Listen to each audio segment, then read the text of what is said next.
বন্ধুরা এই ভিউটা দেখুন, দুই সাইডে পাহাড়, পাহাড়ের কোল দিয়ে রাস্তা যাচ্ছে। সেই রাস্তা দেখুন, এঁকে বেঁকে রাস্তা যাচ্ছে, খুব ডেঞ্জারাস পজিশন। এর মধ্যে দিয়ে আমরা রাইড করছি। রাইডের আসল মজা এখন লাগছে আমাদের।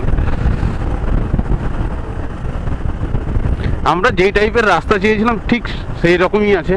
চারিদিকে পাহাড় থাকবে, রাস্তা থাকবে, বেশ ভালোই লাগে।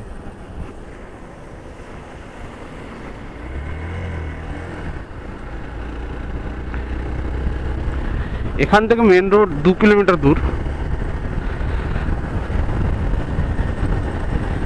তো আমরা যে উঠবো কালী মন্দিরে, কালী মন্দির থেকে তারপরে আমরা ডিসিশন নেবো কোন দিকে যাব। আমরা চান্ডিল ড্যাম দেখে বেরিয়ে পড়লাম। এবার আমরা যাচ্ছি দশম ফলের উদ্দেশ্যে। এখান থেকে দশম ফলসের ডিস্টেন্স হচ্ছে 78 কিলোমিটার।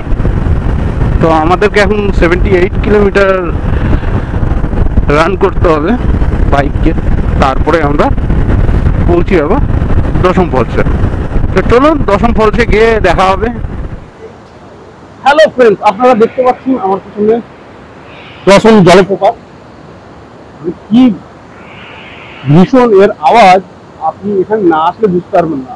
সত্যি এখানটা তো ভয় লেগে যাবে যদি আপনি এখানে আসেন, এসে যদি দেখেন জলের কি গতি। এই বর্ষাকালে এখানে এই জলপ্রপাত দেখার মজা একটা এক্সট্রিম লেভেলের। আর আজকের আমাদের এটি হচ্ছে লাস্ট পয়েন্ট অফ ভিউ।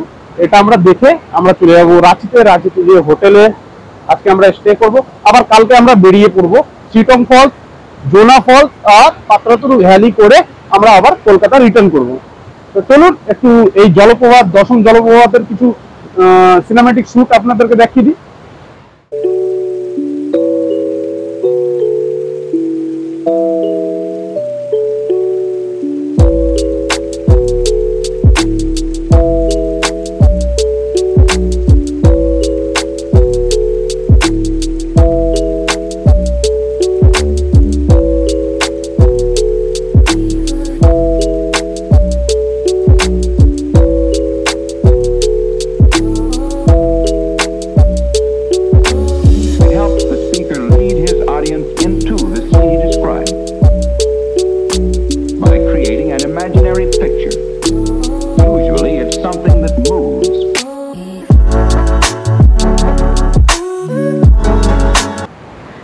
তো বন্ধুরা ওয়াটারফলস দেখতে কেমন লাগলো ভিডিওতে কমেন্ট করে জানাবেন। আর ভিডিওটি ভালো লাগলে চ্যানেলটিকে সাবস্ক্রাইব করবেন, লাইক করবেন এবং বন্ধুদের মধ্যে শেয়ার করে দেবেন।